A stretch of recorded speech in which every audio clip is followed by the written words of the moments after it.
So we will begin, and here we are at the last session of the weekend, and this is about flourishing and resilience. So it draws on the fact, and you've already heard various bits about this, that generally if you're flourishing, if you're happy, if your well-being is high and so on, then one of the correlates of that is that you're likely to be high in resilience. So one thing that you can do to increase your resilience, which is more generic, more general than we've been talking about, we've been talking about specific strategies, is actually to raise your well-being level, your flourishing, your happiness and so on. And I'm using those sort of interchangeably, although technically you can make distinctions between them. So there we are. And I'm going to start actually by something which is a sort of like a preface really. The American Psychological Association, I think it was in 1912, put together a sort of 10 ways to build resilience. And I'm not going to go through these in any great detail, I'm just going to tell you what they are. And you'll see that echoes of most of these have been covered in the material that we have. So the first one of these was, come on, build your social network. Alright, so we've already obviously done that. It's about making connections and building your social network. And that's something which was covered. Okay? You've got to try and have people around you who you are going to be able to talk to trust, to ask for help and guidance from, and so on. So that was one of the big 10, as it were, that APA talked about. The second was maintain a perspective on crisis. We talked earlier about the emotional weather, that there are storms in many people's lives, but you typically get through, so that there's hope over the mountain, as it were, right? There's hope beyond, okay? So that's a perspective. It's not the worst thing in the world necessarily that you're facing now, and in time it will shrivel in its importance. Third one that they recognised is that about the need to accept change is inevitable. Things are not going to stay the same. There are going to be developments. Some of them will be positive developments, and some of them maybe will be not positive developments. Okay, but that's the way the cookie crumbles. Hey, there's another one. That's the way the cookie crumbles, right? That's the way it goes. That's part of life's rich tapestry and all those things. Okay, so accept that that's going to happen. Things are going to change. Some of those changes are going to be great, and some of those changes are going to be unfortunate. The fourth one is move towards your goals. It's good to have a trajectory that you're looking towards. This, I suppose, taps into things like, you've heard of Perma, I think Jim has introduced Perma, and so that goal, the achievement of, you've got things which are realistic goals, but nevertheless challenging. We talked about if you remember, the first time I was with you, we talked about the green zone, which is the comfort zone. We talked about the red zone, which is the panic zone. We talked about that yellow bit in the middle, and that's where you can do a lot of work to try and increase your green zone. And that's really what this is about. If you have goals and they're realistic and you achieve those goals, your confidence goes up and your repertoire might well expand. 5 is about take decisive action. It's about sort of don't dawdle, go for it, as it were. Make your mind up and face your challenges and go for it. Some of those you will win, some of those you'll lose. But that's okay. It's okay not to win everything. The 6th one is about understand yourself better. Self-knowledge, self-discovery, and we talked a lot about self, really, didn't we? We talked about self-talk, we talked about self-efficacy, about self-confidence, about self-esteem, and so on.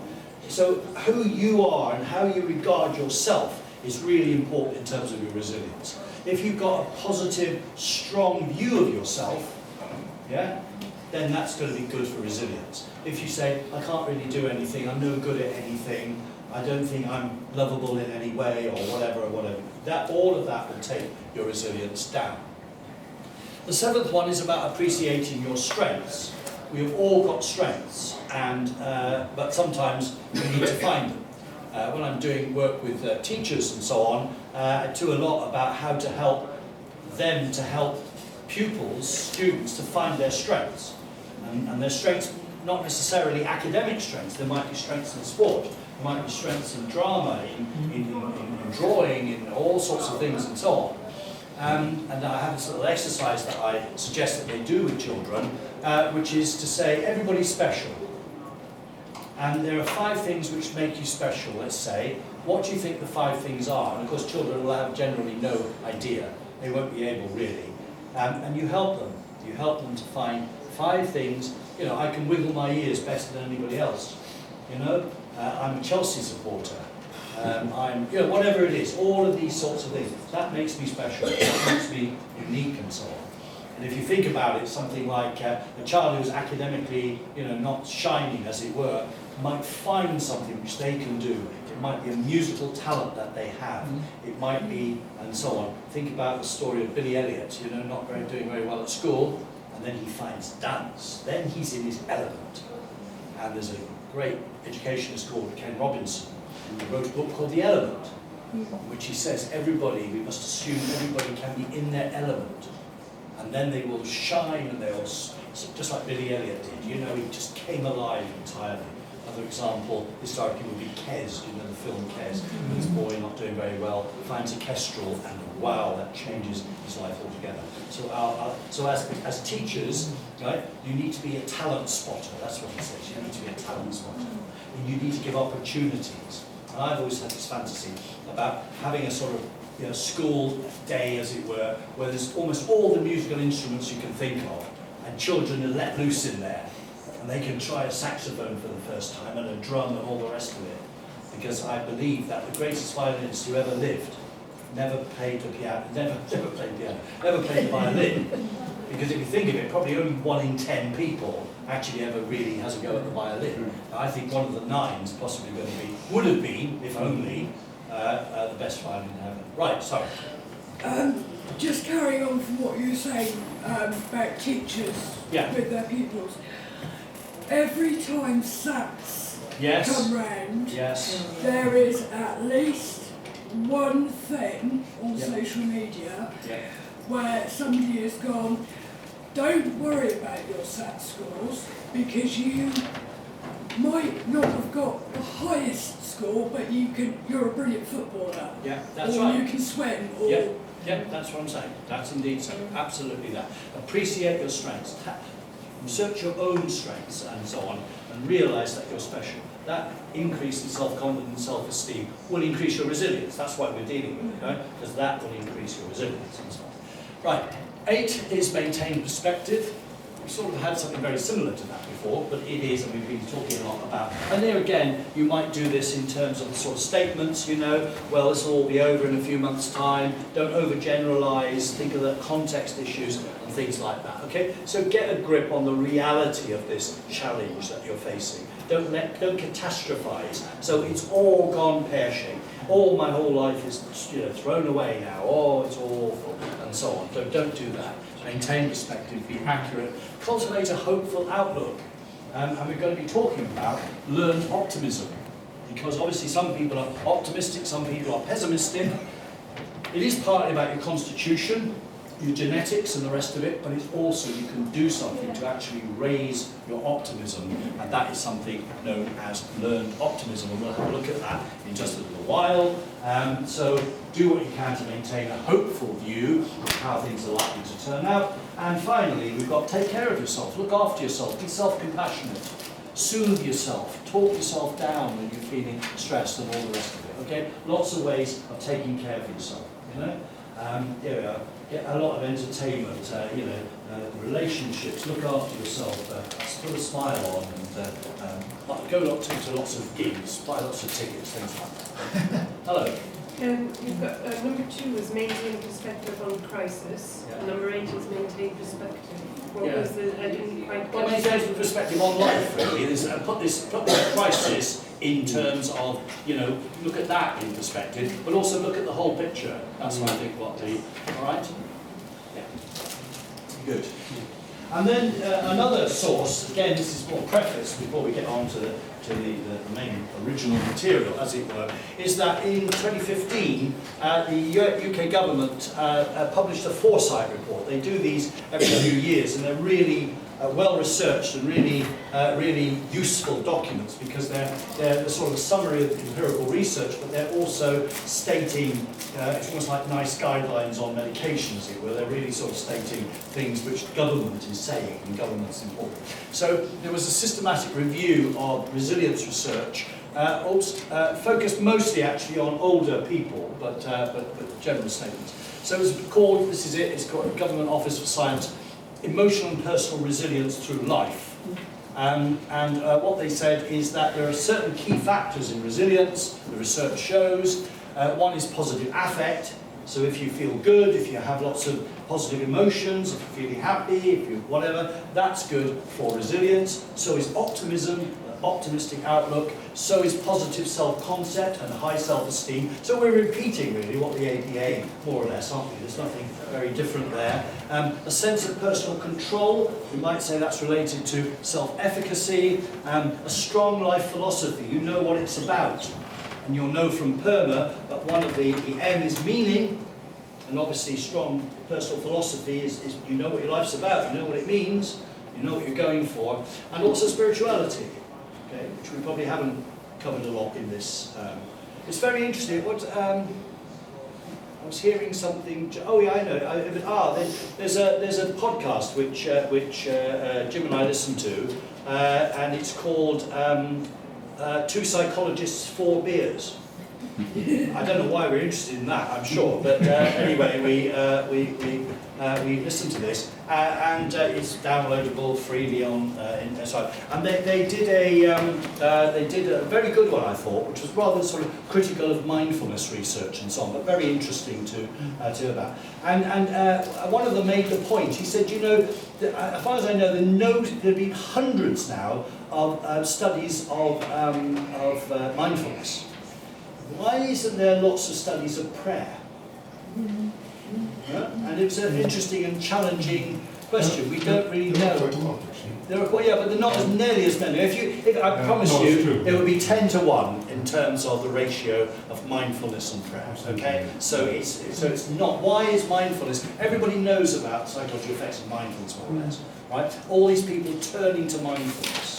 Yeah, I'm not knocking that, but I'm saying nobody's turning to prayer. You don't see these. I mean, yeah, people pray. I'm not saying that, but they don't have classes in how to pray and all the rest of that. Can I say, Neil, about that? Because some of Pennebaker's stuff has looked at prayer as well, and they found very similar beneficial results to talking therapies, journaling, having a chat with your friends, and prayers, and exactly what you said. Yeah. The critical component is the cognitive bit about formulating a coherent narrative. Sure.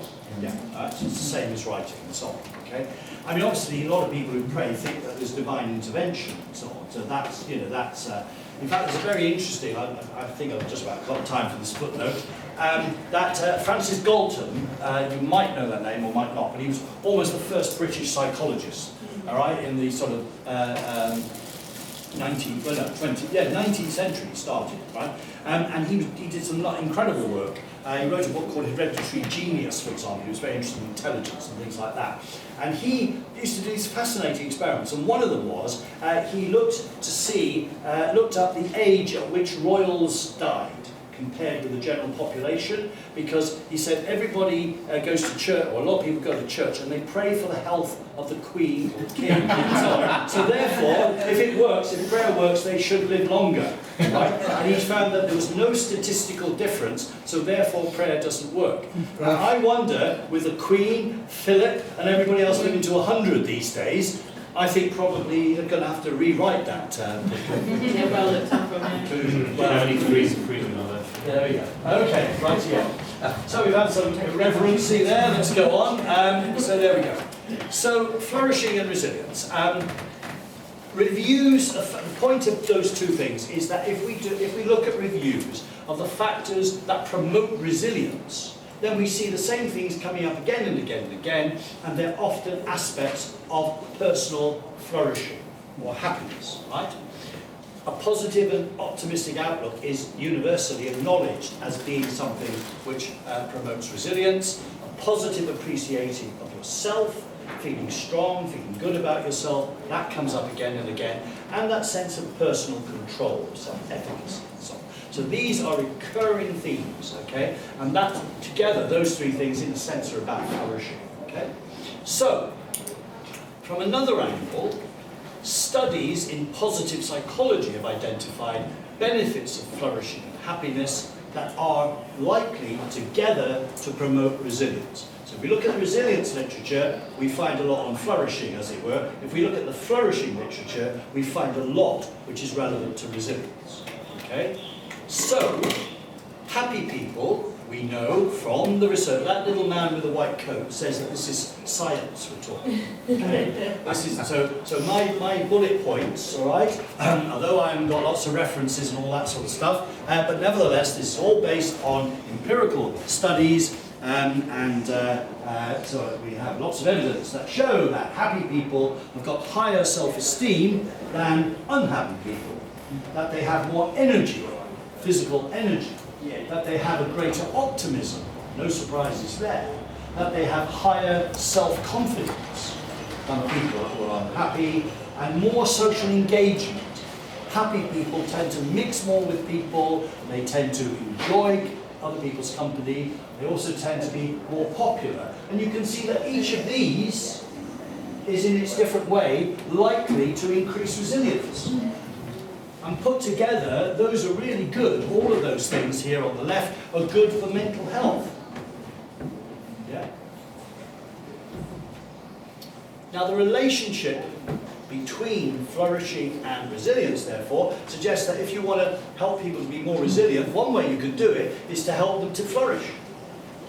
It suggests that not only is it a correlation, maybe there is a causal pattern there, that happiness will lead to greater resilience. And we're not surprised if resilience also leads to greater happiness. So we can increase maybe our level of flourishing by working towards becoming happy.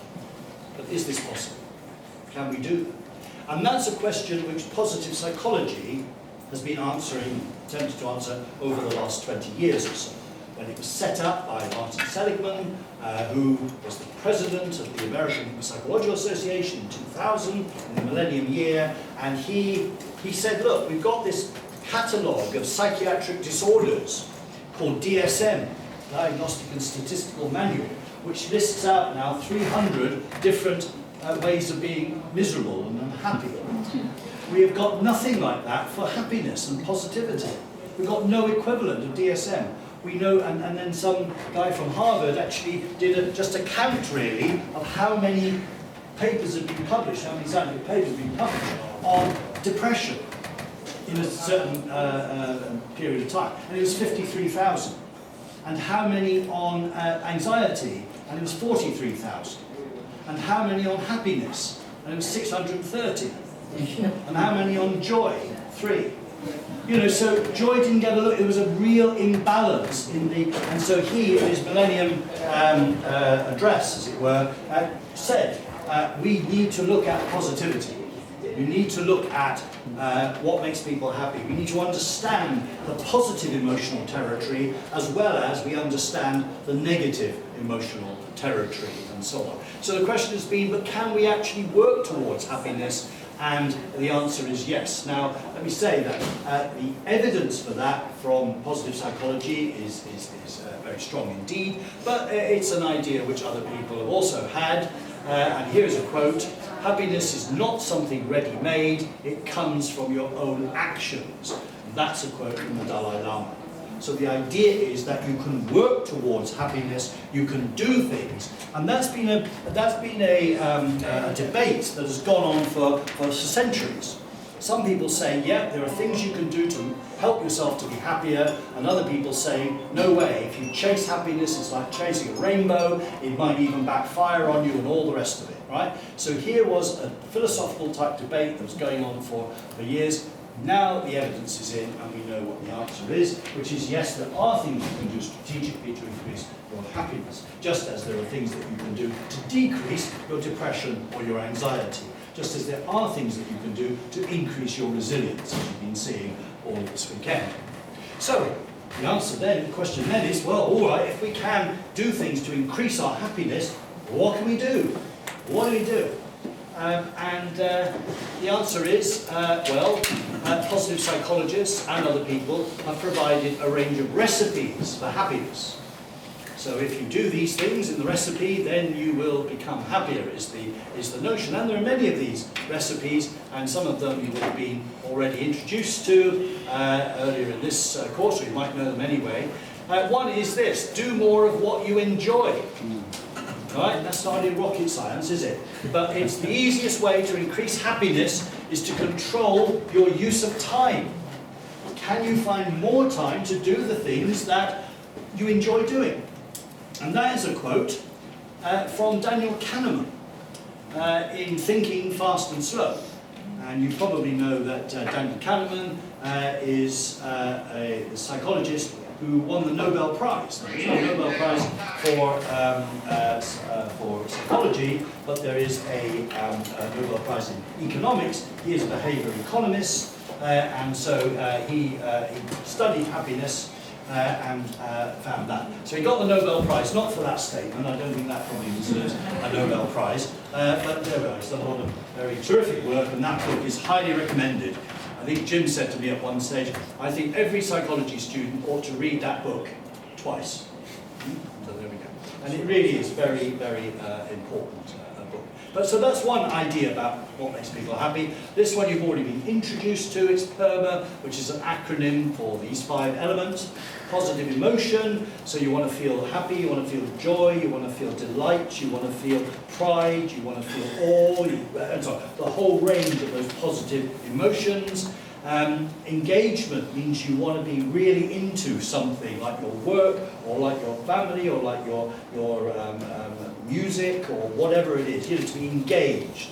Somebody who's disengaged from anything, they haven't really got any hobby, they haven't got any interest, they haven't got any interesting work or anything, that's a really sort of sad and unfortunate position, and one which doesn't go with high resilience. The third one is relationships. Obviously relationships can be good or bad. We're talking here about good relationships, and we're talking about the relationships which mean that you have acquaintances who are good for you, and you have friends who are good for you, and really good friends who are good for you, and maybe, you know, children and partner and family and all the rest of it as well. Okay? So you need to have relationships in your life. Without that, then you've got loneliness, which of course very low resilience.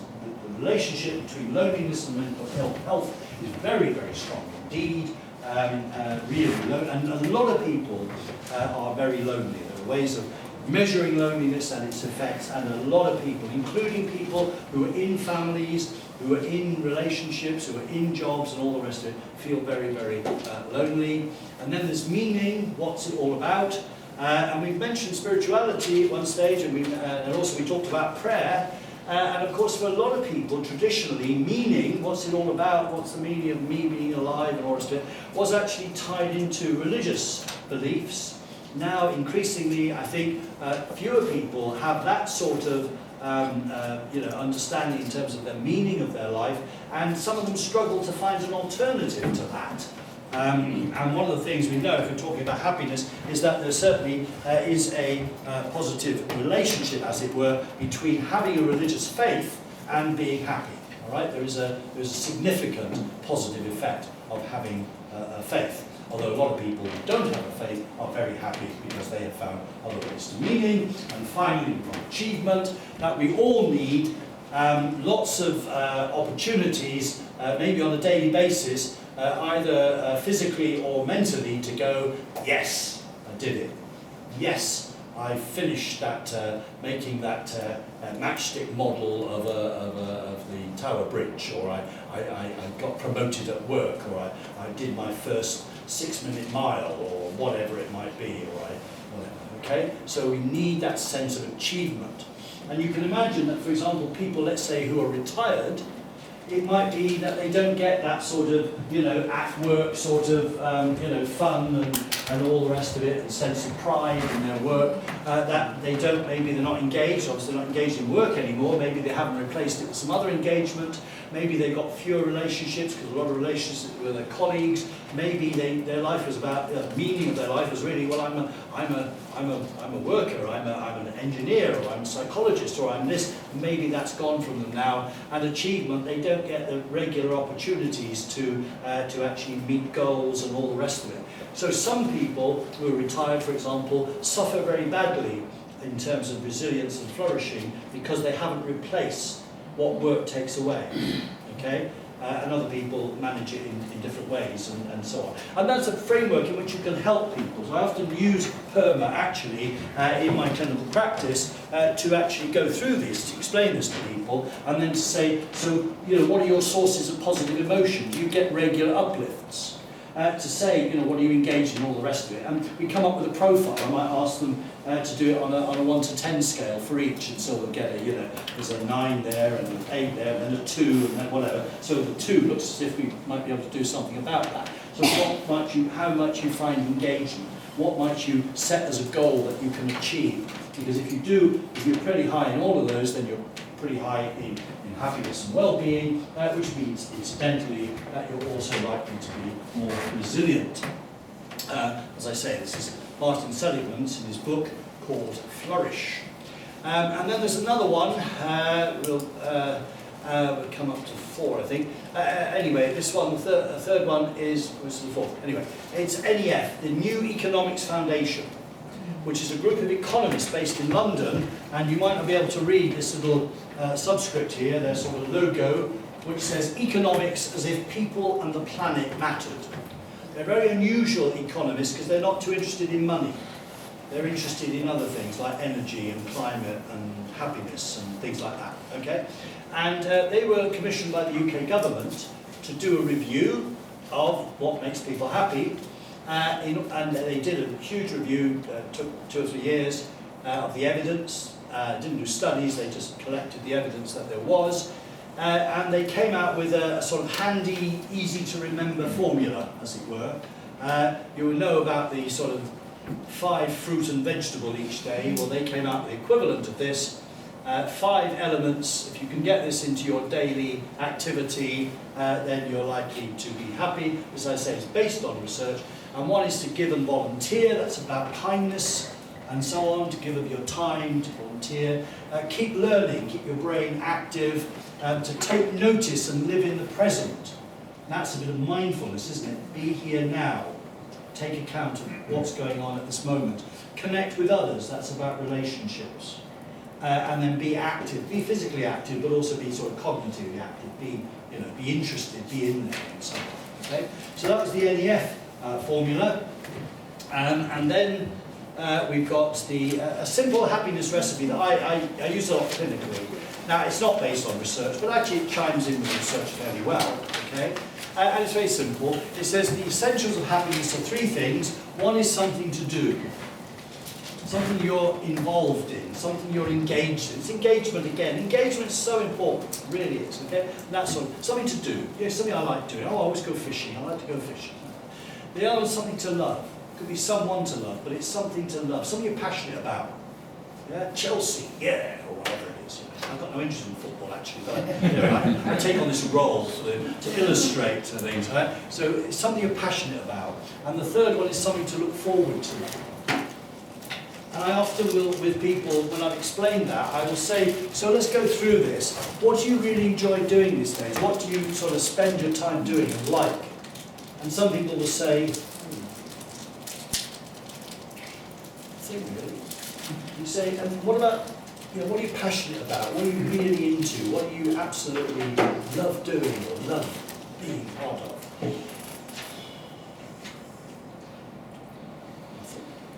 What are you looking forward to at the moment? What are you really looking forward to? Nothing. Now that's a 3-item depression test. If you're not interested in anything you're doing, and you're not passionate about anything, and you're not looking forward to anything, it's a pretty bad deal. So what I then do, using positive psychotherapy, is to help people to explore possibilities for things that they might do that would bring them joy, that would bring them positive emotion, and so on, and engagement. I said, have you ever been passionate about anything? And they might say, oh yeah, I was. And so we try and rekindle the passion that they had. And what about something to look forward to? You know, and that's, you've got to be careful because not everybody's got a lot of money, but it's basically about buying tickets really, isn't it? You know, sort of, you know, things like live music, and oh, next week I'm going for a weekend, and oh, next week I'm meeting up with my friend for coffee, and oh, after that, and so on.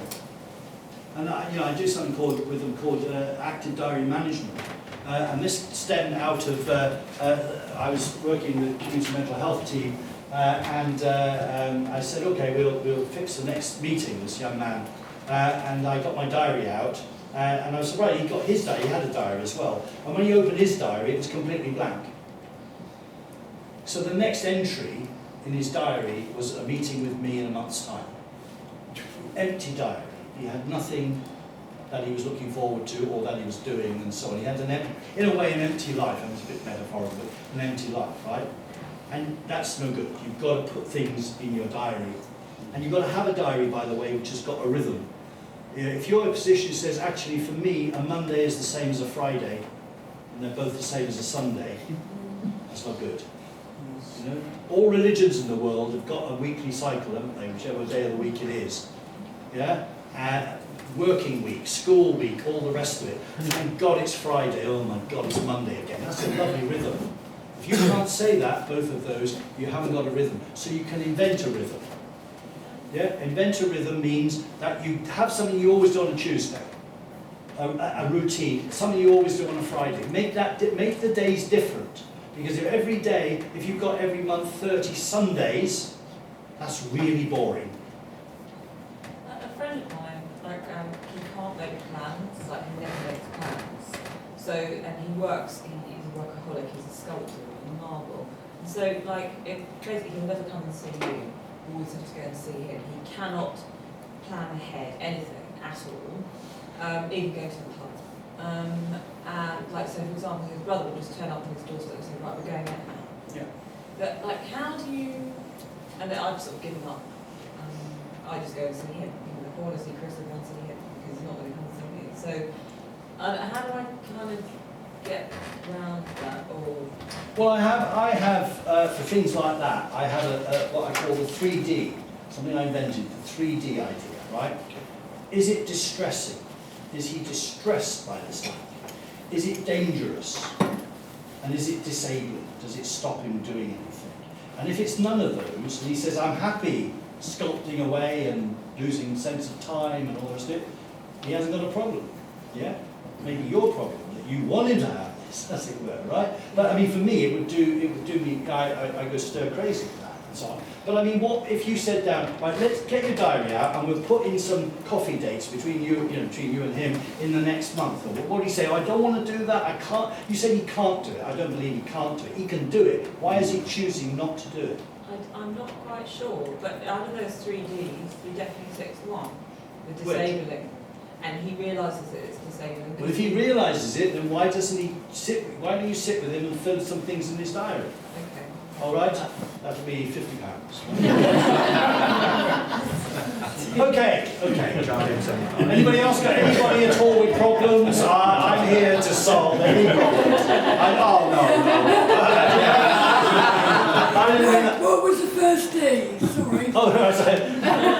Well, the 3 of them are distress, danger, and disablement. Right. And if you want to hear more about that, you need another 2 Ds, which is direct debit.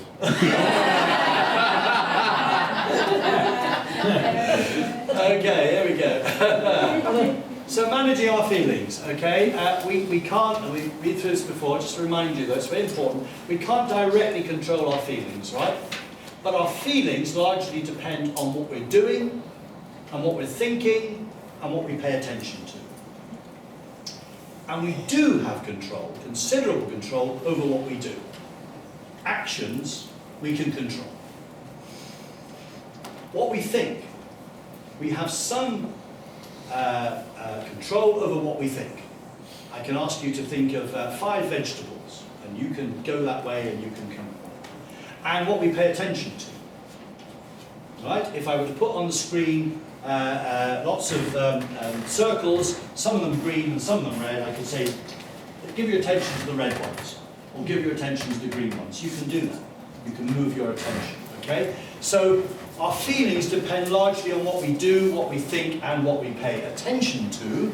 So knowing what you can do to calm yourself, for example, when you're angry, do you know what you can do? If you're feeling really angry, perhaps with something like the boss, and you can't maybe show it, can you calm? Do you know what to do?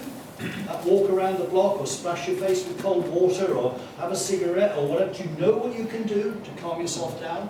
What about relaxing yourself when you're stressed? Do you know what you can do to calm yourself down if you feel under stress? Do you know what to do to lift yourself if you're feeling a bit down, a bit miserable? Do you know what you can do to make yourself happy? What actions can you take? What can you watch? What can you listen to? Who can you speak to? And so on and so forth. Okay? And these, as you know, are key aspects of emotional intelligence, or EQ rather than IQ. So people who know these things, right, have got high emotional intelligence on this factor. There are other factors involved, but we keep to this one. Okay? So it's about understanding your feelings and also being able to manage your feelings. So we can use our EQ, emotional intelligence, to lift our spirits. Do you know what you can do to lift your spirits if you're feeling down? It's a really important question. Have you got something, in your emotional kit bag, in your first aid kit and all the rest of it, that you know I can always rely on this? If I do this, I'm going to be lifted. Do you know what will bring you joy? Do you know what will float your boat, bake your cake, and charge your batteries? Because we all ought to know that about ourselves. And actually, if we've got good friends, we ought to know what would float their boat and charge their batteries. That way, by the way, is how you get appropriate presents for people. Yeah? If you know what's going to cheer them up, what they like, then you buy that present for them. Yeah? And sometimes you get that very wrong, and you see it when they open the present, and you realise that your emotional intelligence is not as high as you thought it was. So, what for you can provide an uplift, and uplifts then, let's have a look, you can watch something, but what would you watch if you wanted to watch something to uplift yourself? For me it might be Fawlty Towers episode, but for you it might be something completely different. To meet someone, do you know who you could meet and have a coffee with or a drink with which would lift you? Go somewhere. Where would you want to go? Some people want to go to isolated, rural, whatever. Other people would like to go to Las Vegas. Right? That's where their, that uplift would come. What's exciting for you? What's uplifting? What gives you joy? What gives you awe? And it's really helpful to know what you can do to give yourself an uplift. Really, all of us, children and so on, should know what we can do, which is going to help us out when we're feeling a bit down and so on. So therefore, we're going to have a little activity. It's called My Uplifts, and here's what you do. You think of what works for you when you want to raise your spirits, okay? So these are things I can do that I know will give me an emotional uplift. Spend 5 minutes altogether in your group sharing your uplifts, okay? Tell each other what you do, what you know you can do, which lifts you when you're feeling a bit down, okay? Again, we talked about self-disclosure, so there might be certain things that you do which you don't want to spread. Okay. We do, however, in the feedback often get things of a dubious nature, but anyway, it's up to you, but be careful, look after yourselves. So just 5 minutes, just sharing those things. This usually is an uplifting experience in itself, to be honest. Yeah? Talking about uplifts actually is uplifting, okay? And then we'll just get a little bit of feedback, we'll get some examples from people. All right, go for it, 5 minutes, yeah? Lots of things.